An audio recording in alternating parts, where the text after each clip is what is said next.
I'm Rachel and I'm a curator in the Middle East section here at the V&A. And today we're going to be looking at historic Palestinian dress and in particular the art of Tatreez. Tatreez means embroidery in Arabic and refers more broadly to the incredibly elaborate and complex tradition of hand embroidery that we find embellishing Palestinian fashion from the late 19th and early 20th centuries. The craft has a very long history. It's really an ancient tradition in Palestine, but most of our objects that we'll be looking at today are between 80 and 150 years old. And what makes Tatreez remarkable is that it was truly a language as much as a craft. The stitchwork that a woman made for her own body spoke to her identity, her character, her personality, and above all, her origins. And women were able to read and interpret each other's dresses, to understand the marks that they carried, the traces of motherhood, of daily life, the signs of grief and love. And these are all things that we'll be looking at and unfolding slowly today. So this garment is from the Galilee in the north of Palestine, and we call it a Jellayeh, which means this kind of open-fronted coat. And it's made of this wonderful indigo-dyed linen. Indigo was a crop grown in great quantities in the Galilee. But then it harbours a bit of a surprise because as soon as you open it, you can see this bright, vivid patchwork made of this incredible silk used inside and the shapes then mirroring what's seen on the front. And this was relatively common on Galilean Jellayeh, and it made the garment reversible. You could wear it in two different ways. If we turn the coat over, we get maybe the best look at the actual embroidery that the woman has made for herself. You see all these different motifs and techniques, different kinds of stitchwork, even little examples of crochet mingling here on the same back panel and almost dancing their way up from the bottom of the skirt. And these motifs here, these sort of diamond shape pieces, these are amulets. They have a talismanic significance. The idea would be that by including them on your skirt, on your clothing, you're inviting protection and hoping for good fortune in everything that you do. So I'm now going to show you what this Jellayeh looks like on a bust form, so you can have a sense of how it might have appeared on the body. You can see the cut of the garment is really simple. It's in this sort of T shape with a little bit of extra structure being given under the arms here. But the neck is really tiny and quite high, maybe because the women themselves were quite petite, but also because it was common for women to wear their Jellayeh over their heads, especially to keep the sun off during those hot summers working in the fields. You get the feeling of, as she walked, you might see the dress, the Jellayeh, fall open and reveal this bright and vibrant patchwork to the world. So this is a dress, or thobe in Arabic, from Bethlehem in the sort of south centre of Palestine. And what makes Bethlehem dress, I think, quite particular is its use of these really sumptuous textiles. And what's so stunning here is this really deep, dark indigo-dyed linen that would have been hand-woven in Palestine, that's then struck with these bands of maroon silk that run down it in really striking straight formation, along with these beautiful kind of crushed silk inserts in green. Ikhdari is often the name given to a dress like this that has these green panels in it. And then on the sleeves, you see this really striking, almost buttercup yellow silk used here too. The embroidery remains relatively lightweight. Actually, there isn't so much embroidery on the chest panel, which was traditionally the most important part of a woman's embroidery. the element that spoke most closely and powerfully to her character and identity and who she was. This chest panel is relatively bare. Instead, it's all of these lovely textiles here, cut out in intricate zigzag forms that are really telling the story. This is a lovely Syrian striped silk called asawri, which is very commonly worn in Palestine. But over the shoulder and this yoke around the neckline and then onto the back of the neck is a cotton that looks instantly different. It's printed, it's patterned, it's not something that's been woven locally. This is probably a cotton imported from Europe, maybe even from Britain. And women who had money to spare and were tuned into fashion and wanted to give a little nod to their status would include this kind of British patterned cotton on their dresses in these eye-catching spots. There's one other little detail, which is on the back panel of the dress. And what you see here is that woven into the fabric itself are these bands of silver metallic thread.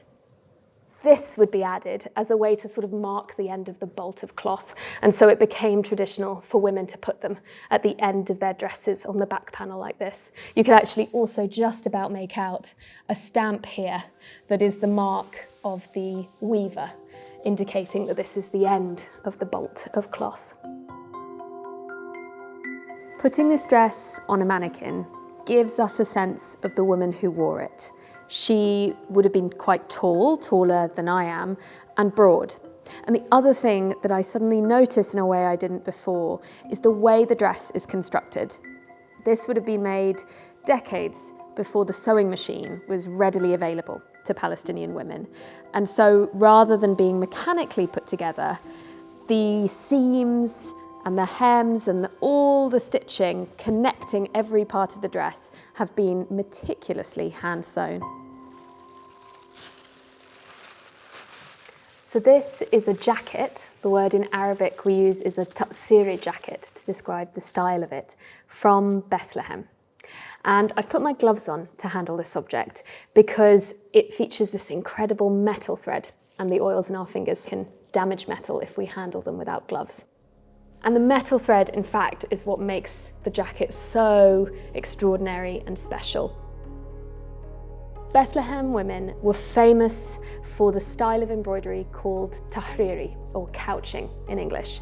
And that's not like the cross stitch where you make little X's on the fabric, but it's rather where you swirl cord that in this case has been wrapped in solid gold thread onto the surface in these almost three-dimensional swirling forms. You can see here that these twisted parts are almost rising up off the jacket like a kind of topography on the surface of the velvet. This couching, especially in gold, makes this a highly expensive and desirable garment made by a woman for her wedding wear, probably. The wedding was really the most important rite of passage in a woman's life. And the most important event of the wedding was actually not the ceremony itself necessarily, but for women, the day after the marriage has taken place, when they'd leave their new home and go to the well with the women of their village. And they always wore their most fine and special outfit for that occasion. And this garment, this lovely jacket, may well have been put on for the first time in that moment. I love that she's taken the time to add pockets in her garment for a practical touch. So along with these beautiful dresses and these wonderful jackets, women from Bethlehem would also wear a headdress. And these were a crucial part of women's wardrobes along with their jewellery. And all of the headdresses in Palestine are really full of coins. The coins that you carried with you spoke obviously to your wealth and your status, but they also kept that woman's sort of personal wealth nearby. And women wore them every day. So this chin chain is called a zanak in Arabic, and also features lots of coins, often a particular ceremonial or important coin, or one that appears as such at the very bottom.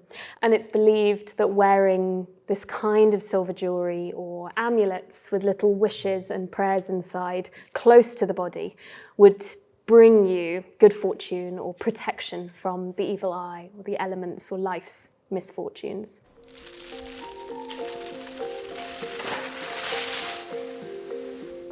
This is a veil that women from Ramallah would have worn, and the more I look at this, the more I notice really beautiful details in the embroidery.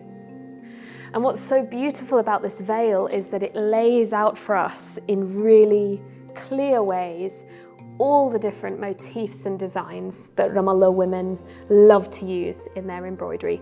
There are some motifs that you can tell reflect the ways in which embroidery was a language, and women were drawing from a vocabulary of designs that came from everyday life. This one that looks maybe to us like a blooming flower is actually the arnabit, or cauliflower motif. This was something that women would have grown in the fields and then traded at market. A motif that's very specific to Ramallah, you don't really see it in too many other places in Palestine, is this motif, which might look like an S or even a dollar sign. It's absolutely not. It's a leech. And presumably was inspired by the leech's use in traditional medicine. This lovely motif running in a long band is rish, or feathers. This is a typical motif. It's a kohl holder. Kohl is the Arabic word, maybe in English we use coal, for the kinds of like that dark black charcoal that you'd use to line your eyes. What's so interesting, I think, for me about Ramallah is that it's a part of Palestine that had a lot of change and diversity. It was a town where pilgrims would come, again, to visit holy sites. It had a lot of visitors. All these European visitors brought with them their own embroidered traditions, and women in Ramallah just lapped it up. You know, this isn't a craft that is stuck in the past or unchanging or not open to novelty. On the contrary, women were always eager for the next thing, for the new design, to keep in fashion and to evolve what they were doing. And what you see in this veil are examples of this kind of European motif making their way into the embroidered vocabulary of local women. So this sort of almost like pot for flowers feels quite European inspired. This chicken feels very literal, the sort of things you see on English samplers of this kind of period, whereas sometimes Palestinian birds look very different. Here, for instance, is an example of the difference, sort of side by side. One thing that makes this idea of exchange and cultural change so vivid on this is that the words Ramallah and Jerusalem that have been added in this almost like copper plate embroidery in English at some point to either side of it, as a way to make the object appealing to a potential tourist or a visitor who might buy it and take it back to where they came from. And indeed, that's how quite a number of objects have arrived in the V&A collection, is via visitors and travellers to the Holy Land in the early 20th century, and have brought pieces from Palestine and donated them to the museum. And the work we do today, we have a partnership with the Palestinian Museum in textile conservation and exhibition collaborations, means we're always in dialogue with our Palestinian partners. This is a dress stitched by a Bedouin woman, someone from Bir al-Sabah in the south of Palestine in the Nakab desert. And Bedouin women were known for these very colourful embroideries using cotton thread. The chest panel here has this wonderful, almost patchwork feel in its use of different colours. And the motif here is, I think, the prickly pear motif, which is common to the Bir Sabah and Sinai area, because of course the desert is where prickly pear trees grow. But the thing that strikes us most about this dress is this very dramatic blue skirt on the bottom. And blue is very much the colour of grief in Palestine. It's associated with loss and bereavement. And when a woman was widowed or bereaved, she would eschew the bright colours that you see here on her chest panel and instead begin to embroider only in blue. And it creates these very dramatic monochromatic skirts to the dress, and it gives you a sense of the time that she has spent in mourning, because as anyone who has ever embroidered will know, this is a very slow, laborious practice, and this embroidery would have taken months, if not years, to make. And over time, as women maybe felt ready for remarriage, for re-entering society in a different way, they would reintroduce red and pink into their embroidered skirts as a sign that that period of their lives has passed. And there's a lovely little motif here of a girl that's had red added to it that feels like the most fitting sign that maybe she's ready for change. So this garment is something of an enigma. It has stylistic elements from different areas of Palestine. On the one hand, the abbe, the chest panel, feels reminiscent of the kind of Jellayeh that women from Ramallah wore. But then this style of the split front coat dress feels very common to the kind of things worn by the women of the villages around Hebron, who loved this style of dress, where you'd wear a kind of underdress and then your Jellayeh over the top. But then the garment has all these motifs that are typical of the Gaza area. We see designs that speak to the presence of weavers nearby in the weaving centre of Mejdal, things like weavers' combs and scissors. We also find the cypress tree motif. The cypress tree, or sauru, is one of those motifs that you find all throughout Palestine. There's another lovely motif that you see repeated on the back of this dress, which is called the lighthouse, or fanar, and again is further evidence that this was a woman who lived by the coast, by the sea, and had that view of the lighthouse and a sense of its light. But the form of the Jellayeh is interesting here, because this is a dress that would have fallen open once. It was made to be split up to about the waist.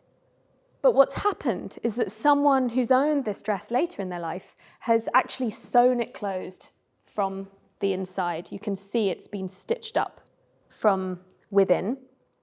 And then they've added these quite sweet decorative little bows to make it look as though that closure is only temporary.